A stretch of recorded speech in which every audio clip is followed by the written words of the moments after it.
காஃபுக்கான வறட்டு இரும்பல உடனடியா அதற்கான தீர்வு அப்படின்னு நம்ம ஒரு யூடியூப் லைவ் ஷோ பண்ணியிருந்தோம்.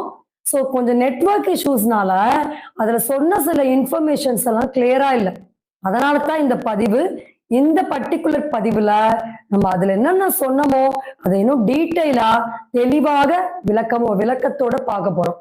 ஸோ வறட்டு இருமல் இன்னைக்கு நிறைய பேருக்கு இந்த வெய்ய காலத்துல கூட இந்த இரும்பல் நிக்கிறதே கிடையாது.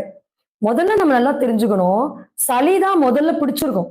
சளி பிடித்து ஒரு ஒரு வாரம் 10 நாள் நம்ம என்ன பண்றது, ஏதாவது ஒரு வேலை பண்ணி அந்த சளியை சப்ரஸ் பண்ணுவோம். ஸோ அதை மட்டும் நம்ம நேச்சுரலா சில ஹோம் ரெமெடிஸ் மூலமா ட்ரீட் பண்ணவே மாட்டோம். ஸோ அப்ப காஃபுக்காக நம்ம சில ஹோம் ரெமெடிஸ் நம்ம பண்றதுக்கு முன்னாடி சளிக்கான ஹோம் ரெமெடிஸ் பண்ணியிருந்தா இந்த தொடர் இருமலே வந்திருக்காது. அதுவும் பெர்சிஸ்டன்ட் காஃப்,